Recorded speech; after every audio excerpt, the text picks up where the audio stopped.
evening, ladies and gentlemen.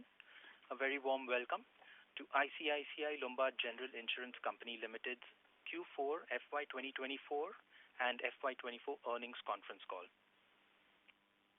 From the senior management, we have with us today Mr. Sanjeev Mantri, MD and CEO of the company, Mr. Gopal Balachandran, CFO, Mr. Alok Agarwal, Executive Director, Mr. Girish Nayak, Chief, Technology and Health Underwriting and Claims, Mr. Sandeep Goradia, Chief, Corporate Solutions Group, and Mr. Anand Singhi, Chief, Retail and Government Business. Please note that any statements or comments made in today's call that may look like forward-looking statements are based on information presently available to the management and do not constitute an indication of any future performance, as the future involves risks and uncertainties which could cause results to differ materially from the current views being expressed. As a reminder, all participant lines will be in the listen-only mode. There will be an opportunity for you to ask questions after the presentation concludes. Should you need assistance during this conference, please signal an operator by pressing star and then 0 on your touchtone phone. I now hand the conference over to Mr. Sanjeev Mantri, MD and CEO, ICICI Lombard General Insurance Limited. Thank you, and over to you, sir. Thank you. Good evening to each one of you. Thank you for joining the earnings conference call of ICICI Lombard Limited for Q4 and financial year 2024. Let me give you a brief overview of the industry trends and developments that we have witnessed in the past few months. Post this, our CFO, Mr. Gopal Balachandran, will share the financial performance of the company for the quarter and the year ended March 31st, 2024. During the quarter, the Indian economy continued its robust growth trajectory with key high-frequency indicators reflecting healthy economic conditions. For the financial year 2024, India's GDP growth is expected to be 7.6%. Looking ahead, a normal southwest monsoon should support agricultural activity, boost rural demand, and help overall sentiments. However, any worsening of geopolitical tensions or a global slowdown may have an adverse impact.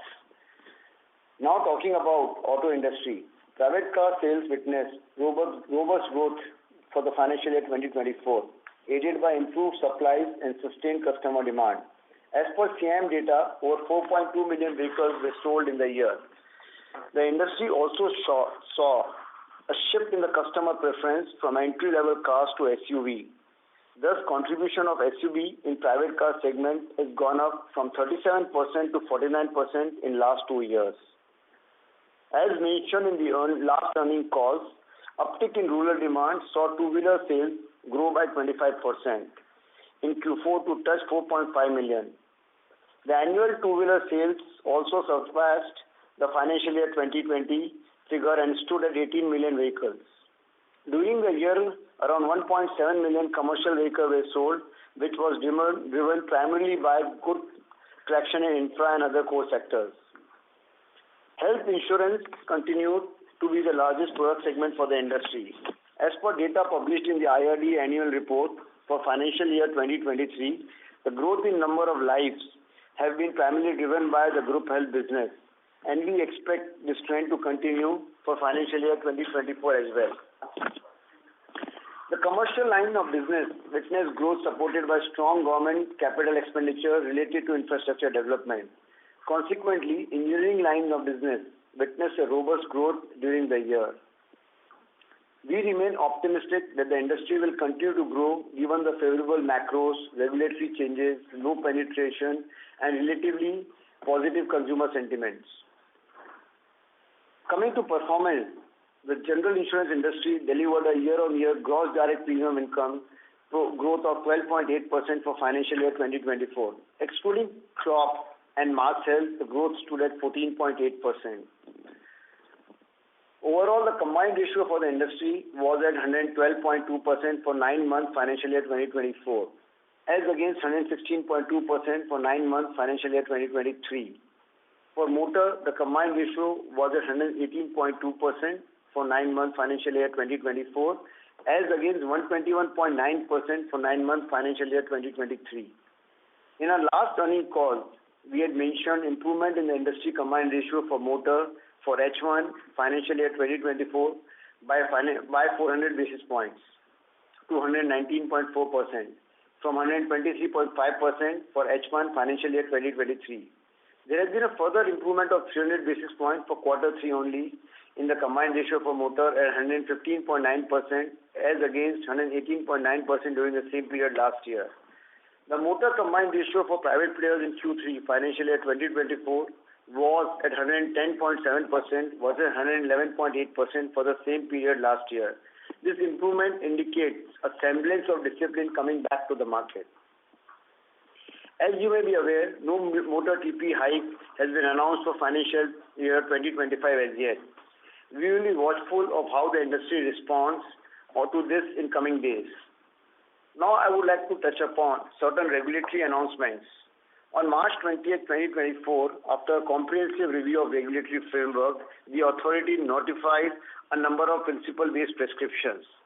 The new regulations include denotification of all tariff notified by the erstwhile Tariff Advisory Committee, which continued to be in force since December 2006. With the denotification of the existing tariffs, the company is at the liberty to design all the general insurance products in line with its own underwriting policy. This would facilitate insurers to respond faster to the emerging market requirements and to design innovative products to cater to customers' needs. It may be mentioned that the pricing of motor TP line of business continues to be under the tariff regime.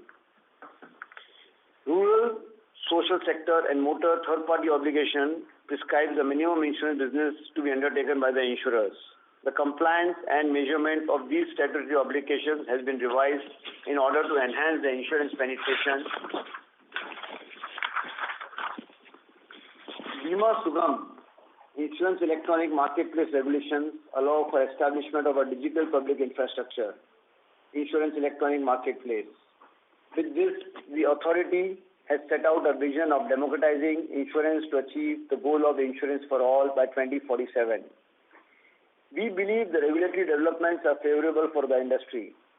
I would like to further reiterate that as a company, we will continue to leverage the benefits of being a diversified multi-product and multi-distribution organization as we capitalize on the existing and emerging business opportunities in this sector.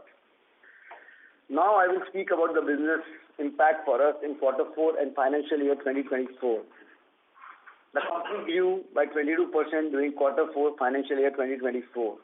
Excluding a one-off transaction in the motor segment last year, growth was 15.8%, which was higher than the industry growth of 9.5% for 9.5%. For financial year 2024, the company grew by 17.8% as against the industry growth of 12.8%. Excluding the one-off transaction last year, growth for financial year 2024 was 16.4%. Let me now touch upon our performance in key business segments during the quarter and financial year 2024. In the commercial business segment, we continue to consolidate our market position by leveraging our unique distribution network, enhanced by value-added services, prudent risk-based underwriting, and highly rated reinsurer capacities. During quarter 4 2024, we grew at 11.3% as against an industry growth of 11%. For financial year 2024, we grew at 14.7%, which was higher than the industry growth of 10%. Further, during the year, we accrued market shares across segments such as fire, marine cargo, engineering, and liability. As we speak, we are at an industry-leading position in marine cargo and liability line of business, while being the second largest in fire and engineering line of business. Last year, we experienced significant rate hardening in the reinsurance terms in line with global trends. However, as anticipated, the recent April 1st renewals have largely been benign. Motor continues to be the largest contributor to our product mix. Over the year, we have developed strong capabilities across distribution, underwriting, claims, servicing, and actuarial practices. Given our presence across all three subsegments of private car, two-wheeler, and CV, we would continue to balance our portfolio mix depending on the market opportunities. As we saw some discipline return to the market, we scaled up our position in a calibrated manner and consequently ended the year as an industry leader. The growth for us during the quarter was 27.3%. Excluding the one-off transaction last year, the growth for quarter 4 2024 was 13.4% as against the industry growth of 9.6%. For financial year 2024, we grew at 12.3%. Excluding the one-off transaction last year, the annual growth was 8.9% against the industry growth of 12.9%. The growth in motor segment was aided by strong growth in new private car segment, which grew at 23% for quarter 4 2024 and 28% for financial year 2024, which was higher than CM volume growth of 12% and 8.4% respectively. Our new two-wheeler growth was 11% for quarter 4 and 13% for financial year 2024, while the CM volume growth was 24.9% and 12.3% respectively. As rural demand picks up, we expect to see the trend continue for two-wheelers. In the new CV segment, we degrew by 2.1% in quarter 4 2024 and 1.9% in financial year 2024, while the CM volume growth was 0.1% and 14.4% respectively. For financial year 2024, our mix of private car, two-wheeler and commercial vehicles stands at 51.4%, 26.8% and 21.9% respectively. We also continue to build efficiency in motor claims. In quarter 4 2024, we were able to service 70% of our agency and direct claims through preferred partner network, up from 54% in quarter 4 2023. For the next year, we expect mid-single-digit growth in private car sales, while the two-wheeler segment is expected to deliver 8 to 10% growth. CV sales are expected to grow in double digits in line with the previous year on account of demand from infra sector. The health segment continued to be the fastest growing segment for the industry. We grew faster than the industry both in quarter 4 and financial year 2024, registering a growth of 29% for the quarter and full year. The group health employer-employee segment, we grew at 31.7% in quarter 4 2024 and 30.3% in financial year 2024. The change in the underlying industry pricing sentiments resulted in customers moving towards insurers with superior servicing capabilities. Our retail health business grew by 21.8% in quarter 4 2024 against the industry growth of 19.9%.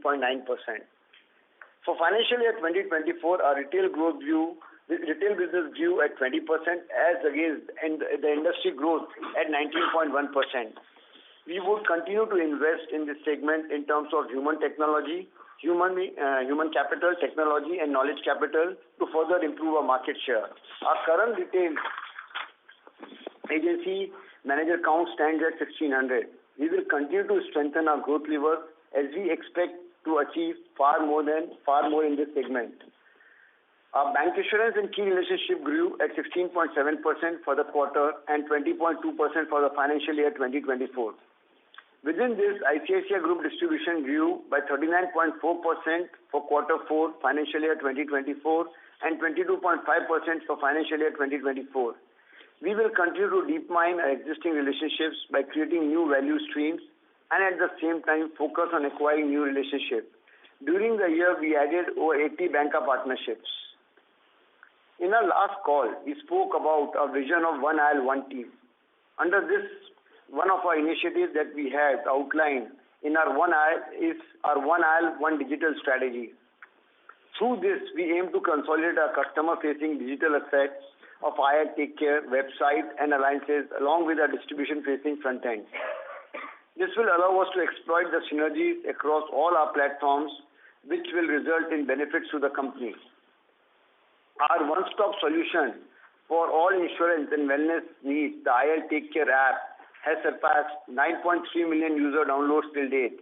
We continue our growth momentum with 0.8 million user downloads for the quarter. In the same period, we sourced premium over 1.13 billion and a premium of 3.68 billion for financial year 2024, registering a 3x increase on a YOY basis. Our overall customer-facing digital business grew at 29.5% in quarter 4 and 39% in financial year 2024 and constitutes 6.8% and 6% respectively of our overall business. Last week, we announced a strategic tie-up with Policy Bazaar. Our tie-up is aimed at leveraging the strength of the two institutions to create a superior customer value proposition.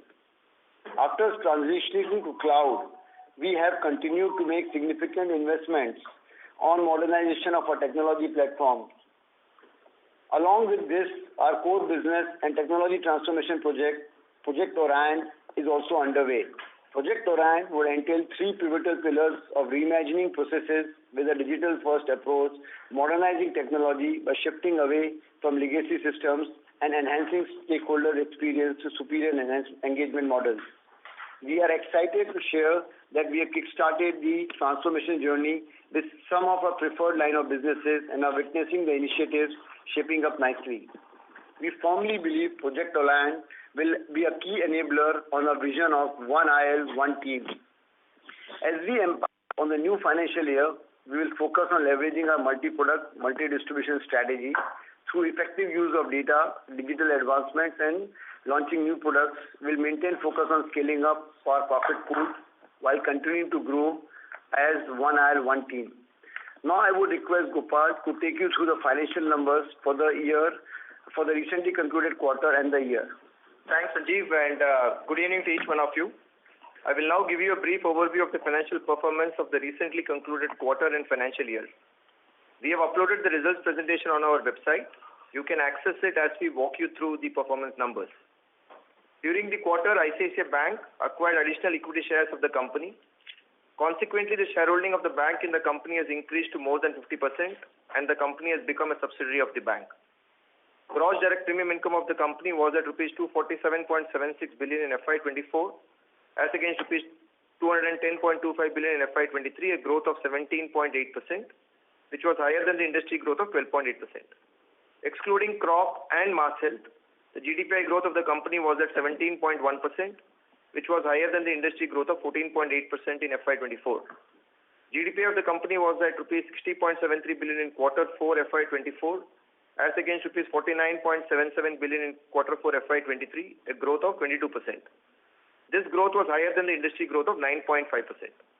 Excluding crop and mass health, GDPI growth was at 22%, which was again higher than the industry growth of 13.8% in Q4 FY24. Our GDPI growth during FY24 was primarily driven by growth in the preferred segments. The overall GDPI growth of our property and casualty segment grew by 14.7% at rupees 68.51 billion in FY24 as against rupees 59.73 billion in FY23.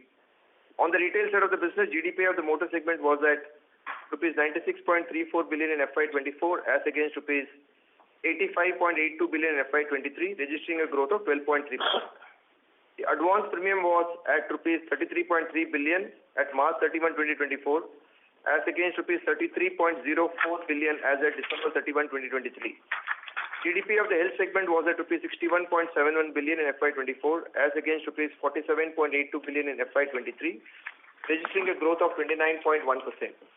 Our agents, which included the point of sale distribution count, was at 128,411 as on March 31, 2024, up from 125,088 as on December 31, 2023. During the year, we witnessed catastrophic events, namely Cyclone Biparjoy, North Indian floods, and Cyclone Michaung. Resultantly, combined ratio was 103.3% for the full year FY24 as against 104.5% for FY23. Excluding the impact of these cat losses of rupees 1.37 billion for the full year, the combined ratio would have been at 102.5%. For the quarter, combined ratio was 102.2% in Q4 FY24 as against 104.2% in Q4 of FY23. Our investment assets rose to rupees 489.07 billion as at March 31, 2024, up from rupees 468.67 billion as at December 31, 2023. Our investment leverage, net of borrowings, was 4.09 times as at March 31, 2024, as against 4.11 times as at December 31, 2023. Investment income was at rupees 35.26 billion in FY24, as against rupees 29.77 billion in FY23.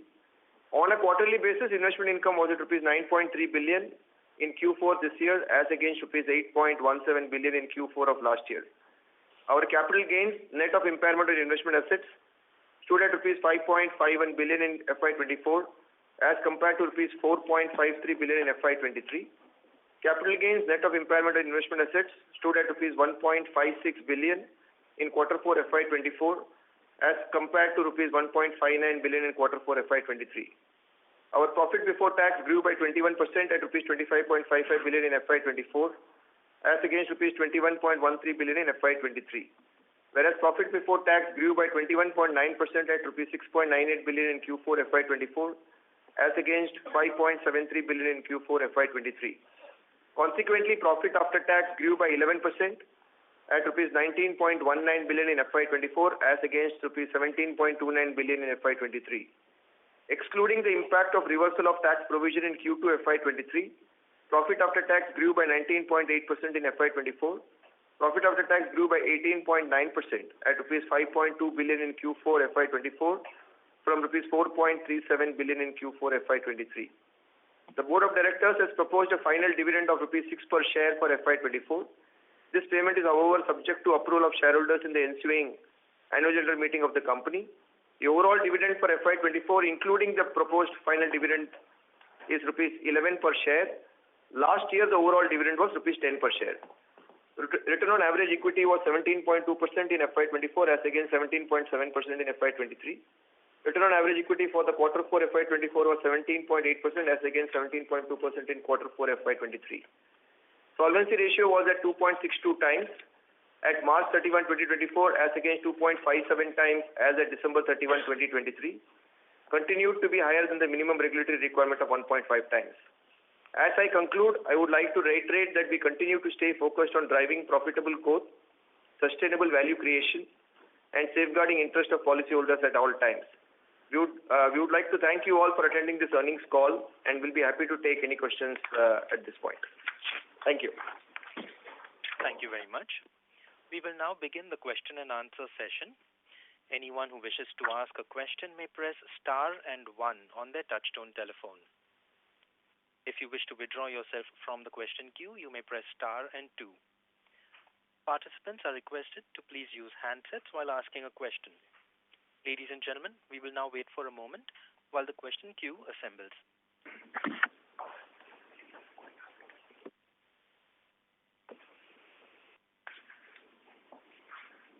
The first question comes from the line of Shreya Shivani from CLSA.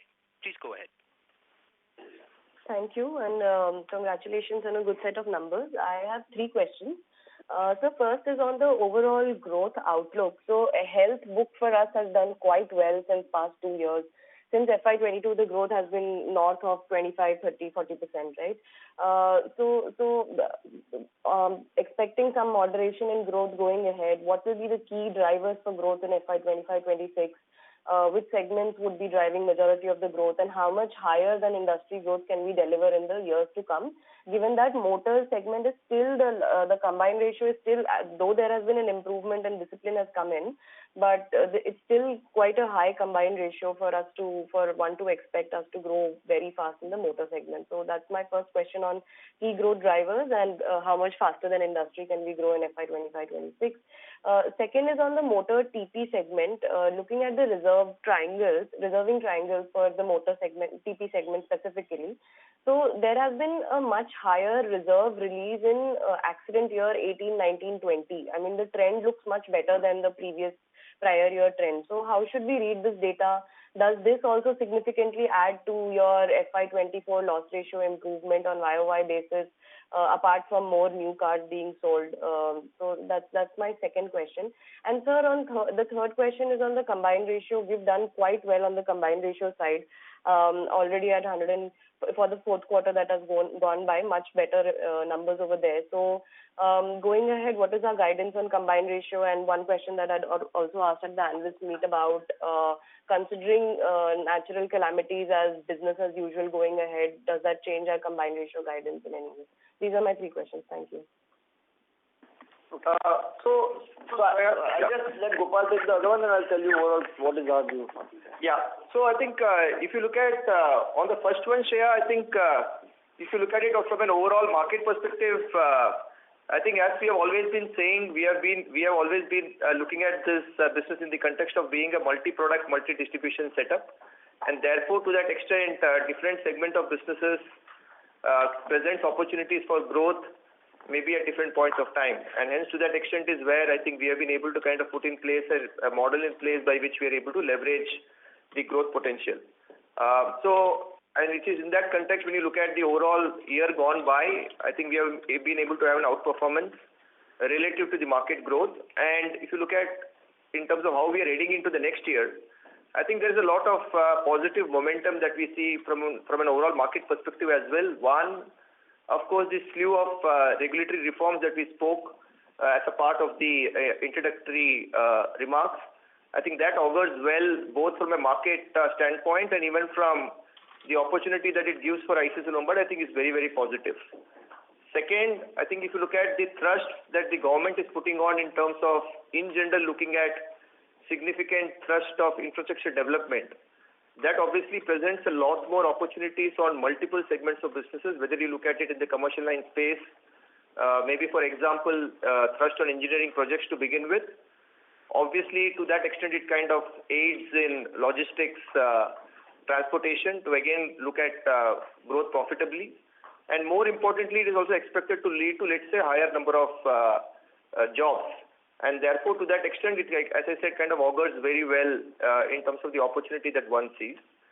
Specific to your point on health, I think as we have always said, even in the past, I think the kind of opportunity that one sees in the market, if you look at few years back, the market was significantly stressed in terms of the loss experience, and more importantly, whether you look at it from a combined ratio standpoint. Given that some of the players are already kind of looking at reversing some element of pricing within group health and particularly on the employer-employee side, it obviously kind of augurs well. And that's the reason why you see us continuing to grow disproportionately relative to the market. And even as we head into FY25, we believe health for the industry as well will continue to be by far one of the fastest growing segments. And within that, even for ICICI Lombard, we see an opportunity on health, both in the group's health as well as on the retail health segments. So that's whether the growth will be continuing to be at 25, will it slightly get moderated? I think we will obviously wait for things to evolve. But honestly, as we have said even in the past, I don't think from a market perspective, we will continue to see prolonged periods of 25 to 30% growth from an industry standpoint. So I think that's something that we will obviously watch for. The second question on yours in terms of the motor third-party reserving triangle, I think it's good that the market is starting to look at the triangle disclosures from an overall market perspective.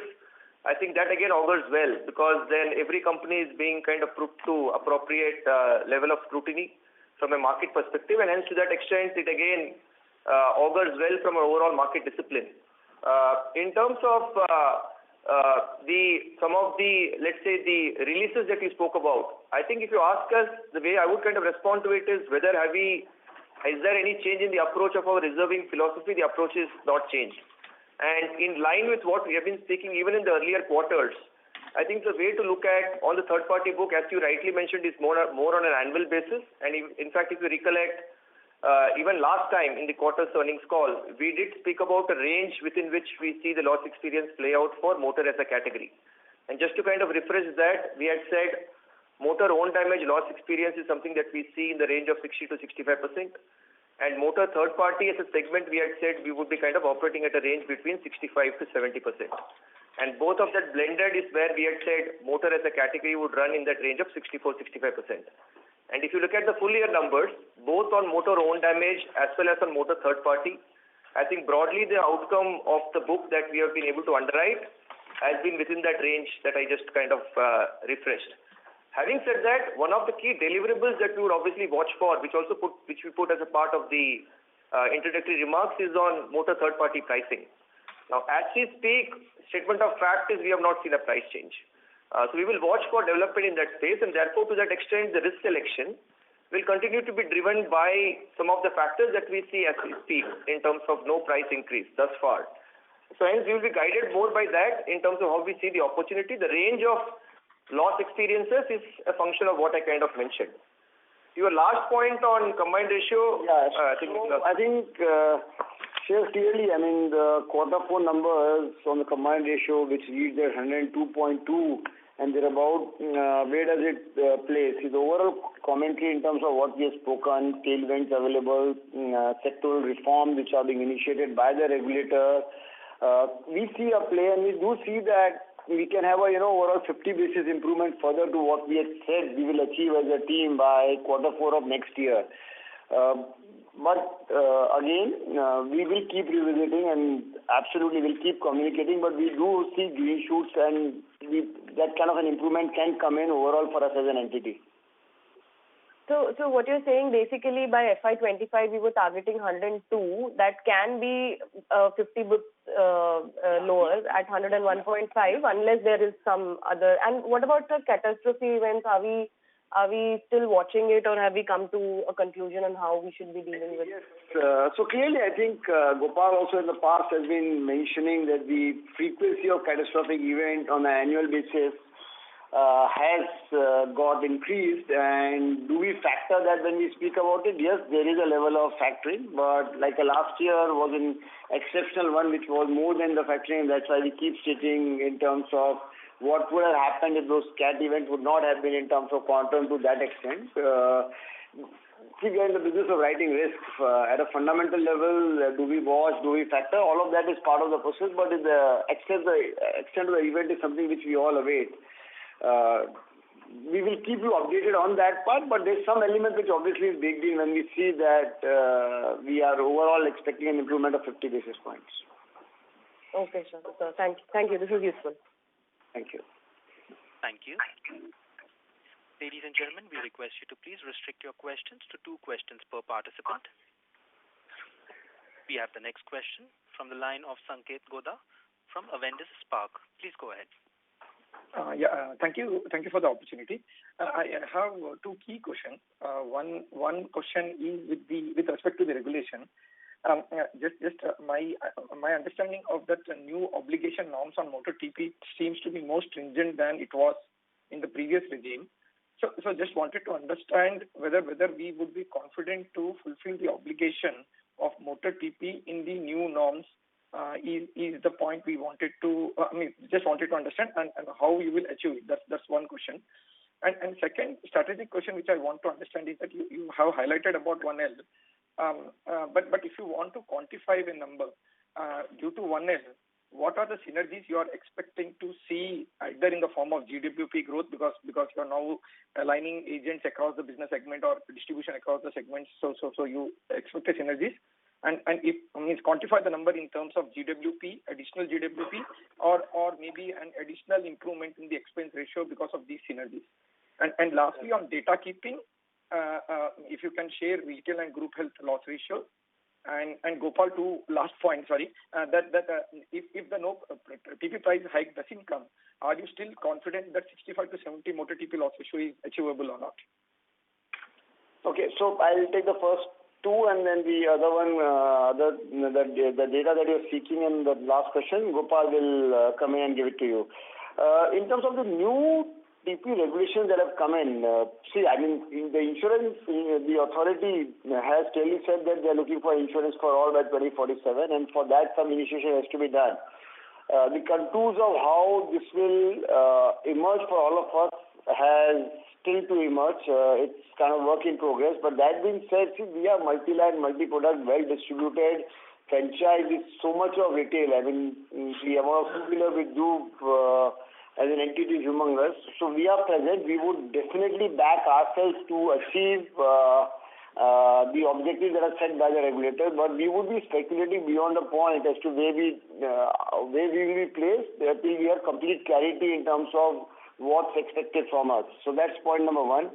Under 1L, one team that we have been talking about and really emphasizing, quantification fundamentally comes with the quarter results that you will see us announcing, and we would refrain from attaching, finite value because the overall performance is subject to scrutiny, which we keep announcing to all of you. And are we excited in terms of seeing both top line and cost getting controlled in a relatively better manner?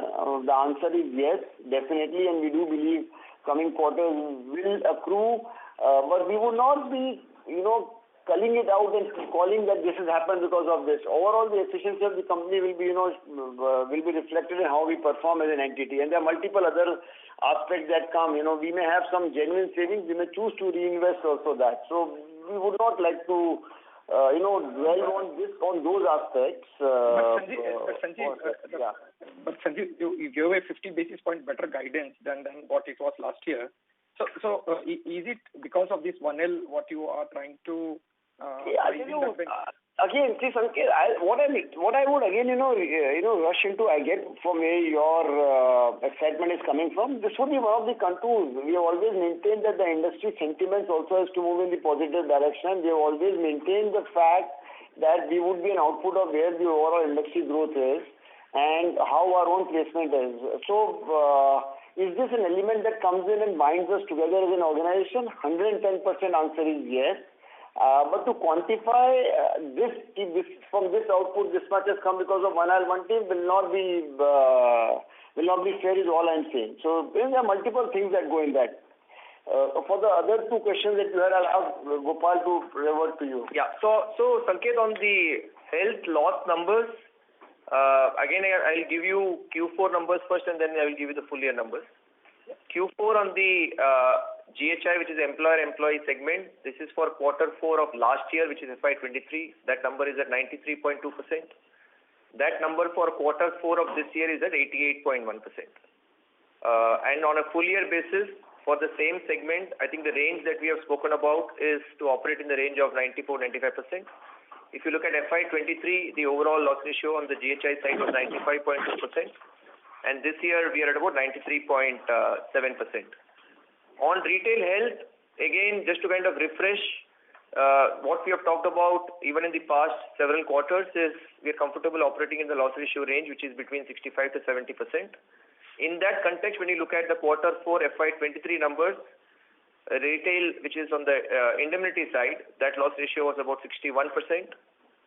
That number for Q4 of this year is at 64.6%.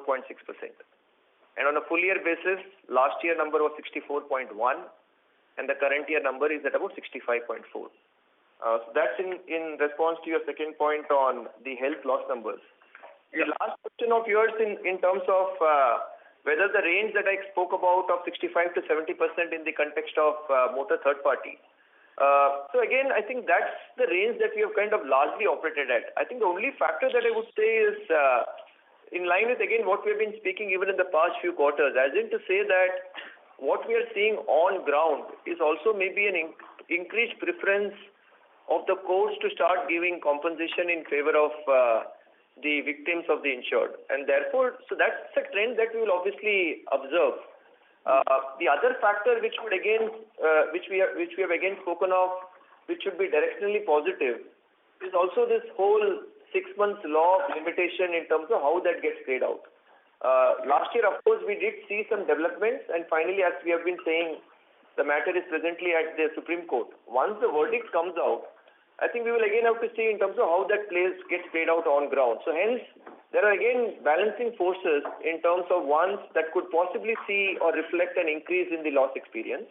That's purely then it's up to us in terms of what kind of risk selection do we do.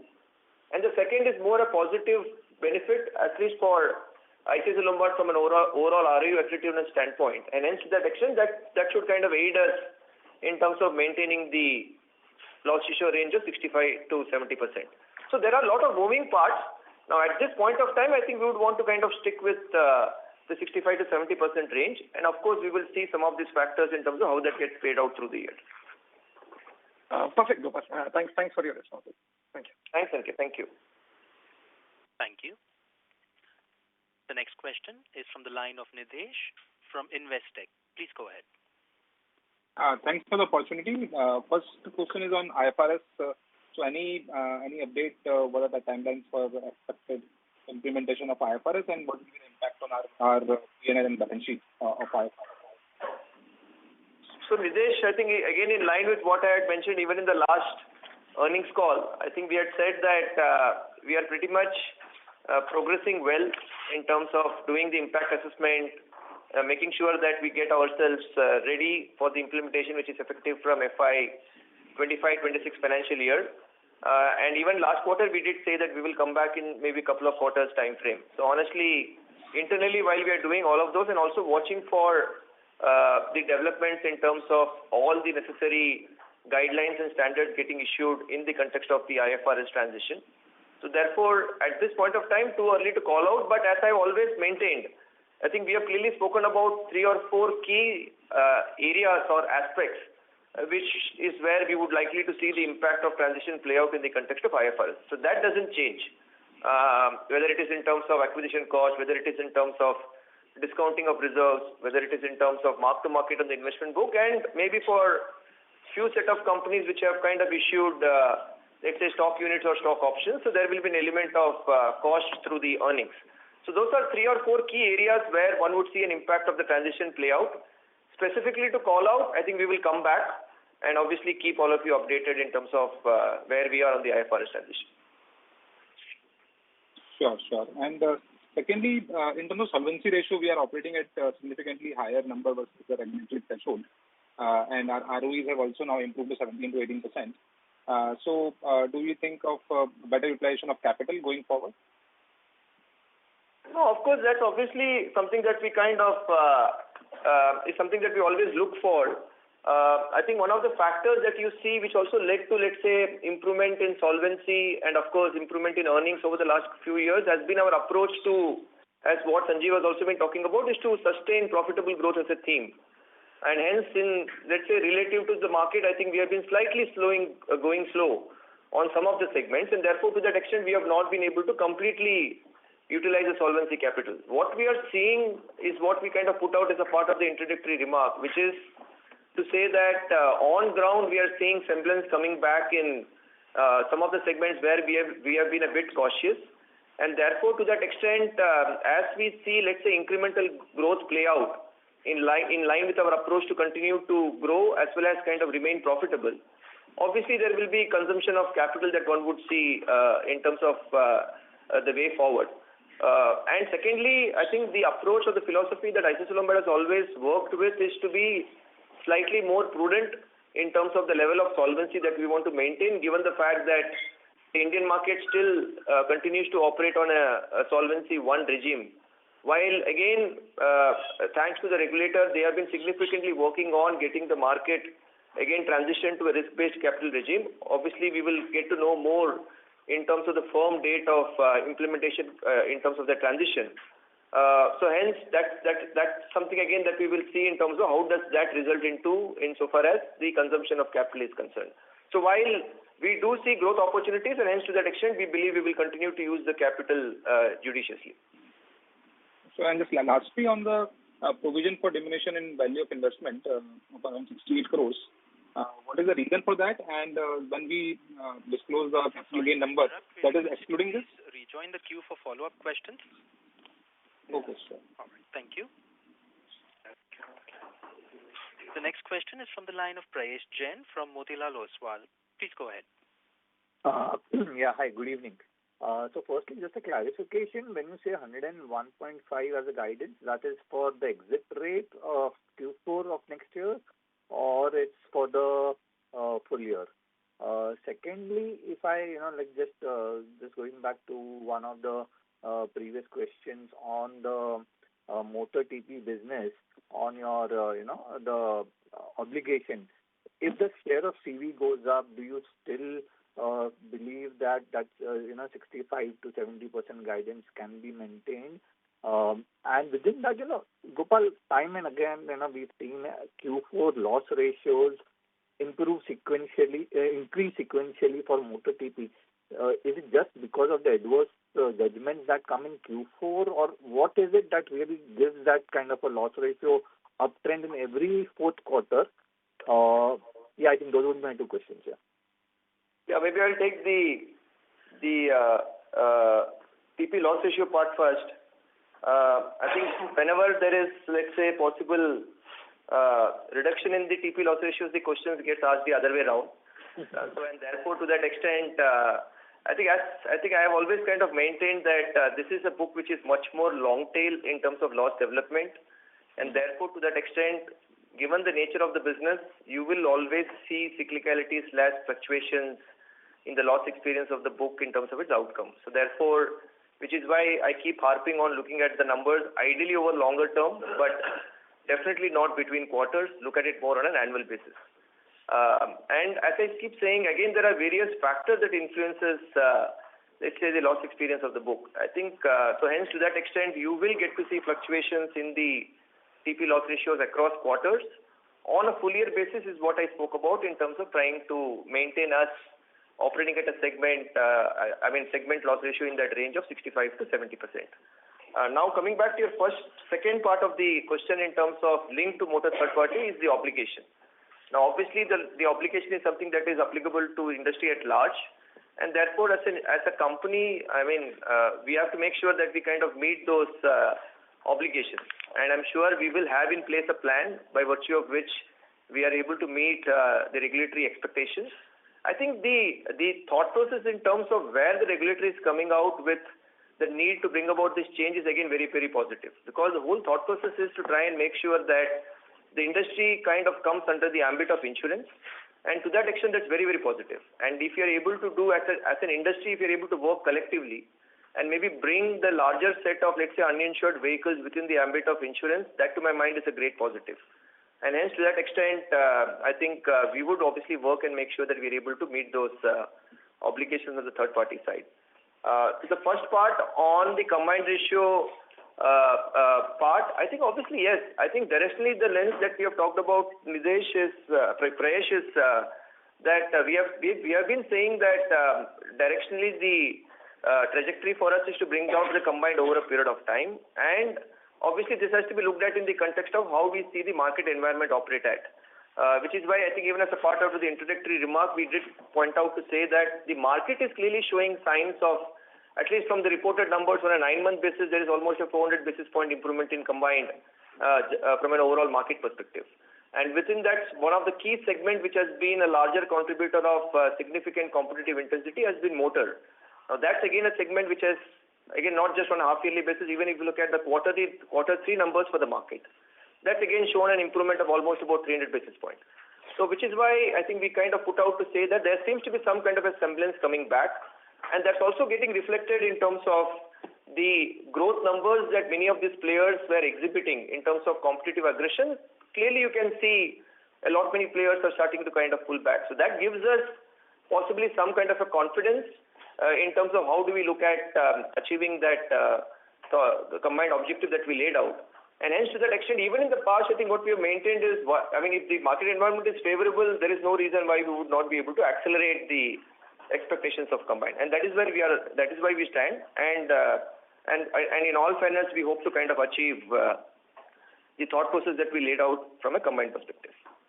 It's for the full year, right? That's the clarification I was making. So, as things stand, and probably we'll be in touch on this, Prayesh, we believe the exit would be overall with the 50 basis less. There are serious plans of investments also. We would continue to update as the quarters unfold, because as Gopal said, these are early signs that makes us optimistic and sees the visibility of this. But there are multiple things that will unfold. As of now, in our mind, it would be probably exit by quarter 4 is where we would see this, and if it gets further accelerated, we'll come back and connect with you all by end of quarter 1 of this year.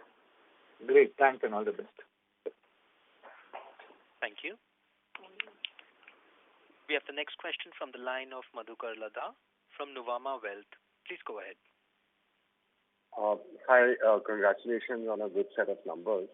So most of my questions have been answered. I wanted to understand, investment yields have improved again this quarter, and even if we exclude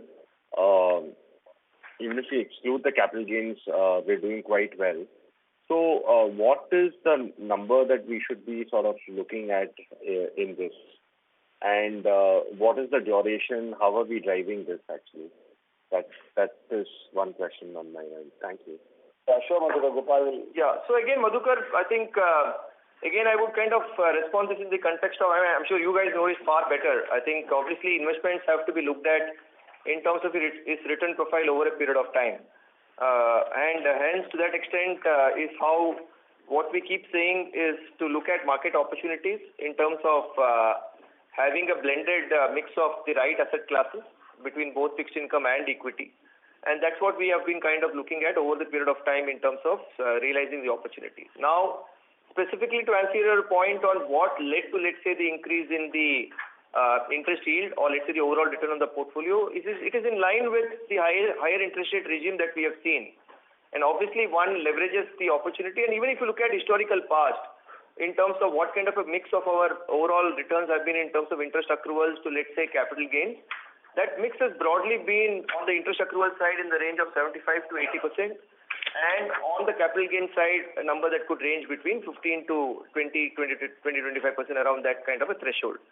So hence, to that extent is how we see the opportunity play out.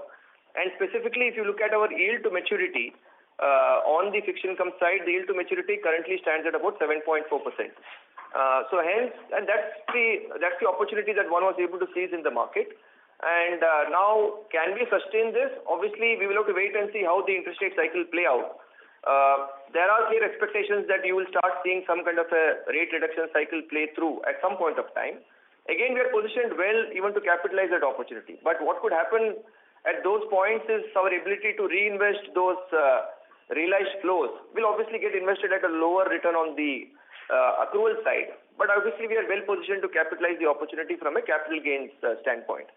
And therefore, now to answer your point on the overall range of returns that we can operate with, again, if you look at FY23, I think the overall return on the realized book was roughly at about 7.5%. This number, if you look at for FY24, was roughly at about 7.98, closer to 8%. And the range, I mean, internally, the range that we kind of run with is to kind of give a return profile between 7 to 7.5%. But over our last, now that we are almost into 23rd, 24th year of operations, I think the return profile has been definitely better than that particular range. So that's the range that we would be comfortable with, and hence that extent is where we would like to operate at. Thanks, Gopal. Very helpful. Thank you. Thanks, Madhukar. Thank you. Ladies and gentlemen, we will now take the last question for today from the line of Aditi Joshi from JP Morgan. Please go ahead. Yeah, sure. Thank you for taking my question. Just one follow-up question, which I wanted to understand from you on the investment intensity in the channel.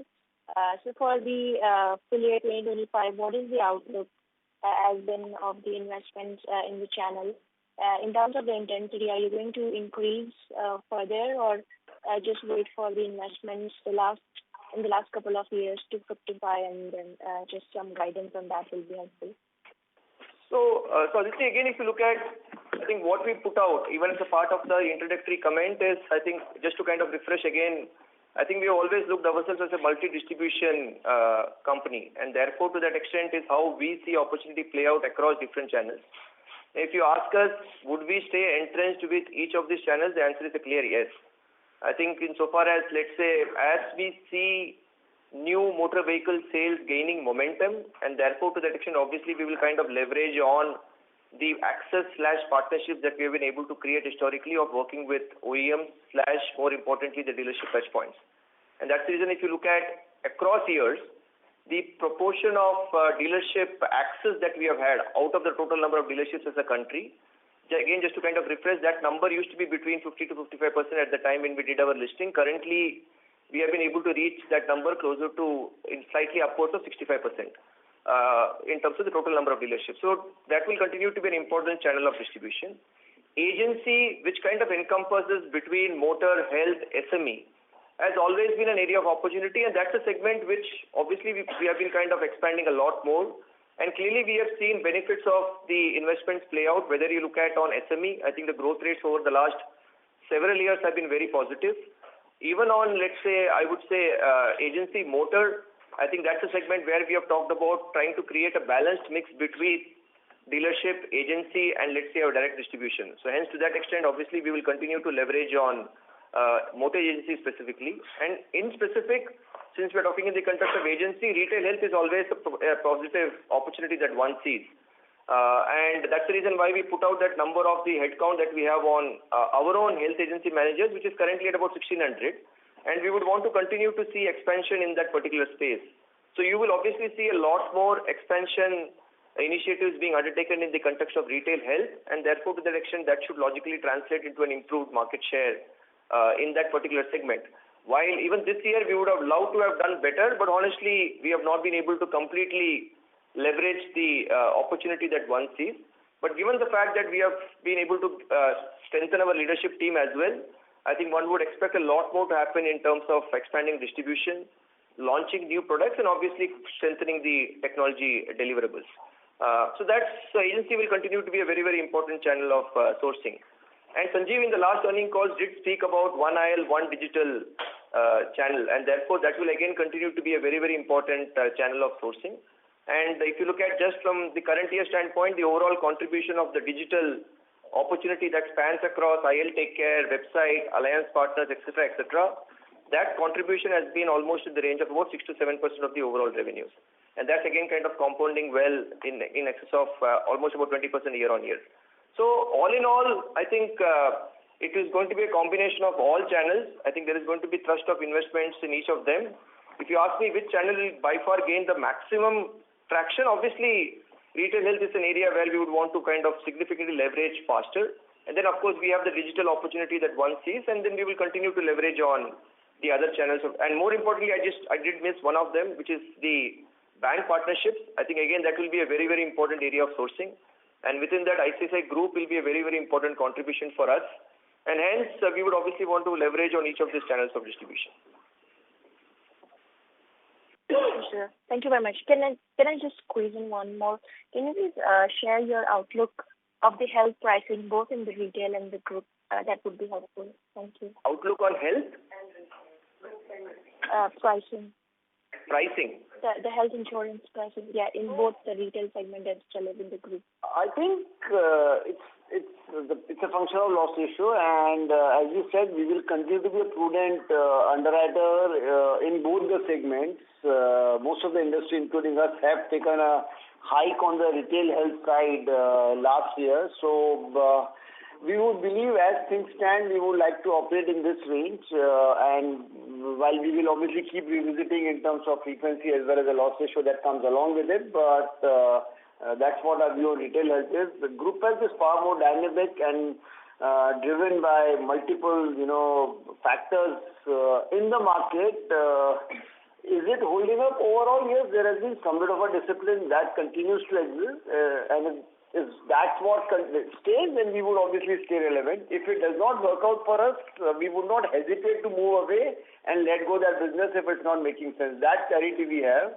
And we always maintain, I again reiterate that profit pools keep moving, and accordingly we have to be agile as an organization. We will take those calls because we want to the best of our effort, want to ensure that we deliver what the market is expecting with us, with a multi-line, multi-product company like us. Thank you very much. Thanks, Aditi. Thank you. Thank you. I would now like to hand the conference over to Mr. Sanjeev Mantri for closing comments. Over to you, sir. No, thank you so much for joining in. It's an auspicious day of Ram Navami, and probably some of you are holidays. It's always a pleasure interacting with all of you. The opportunity as it stays, the momentum that we have developed, we are excited about the opportunity ahead. Look forward to interacting with you in time to come, and all the best. Take care. Thank you so much. Thank you. On behalf of ICICI Lombard General Insurance Company Limited, that concludes this conference. Thank you all for joining us. You may now disconnect your lines.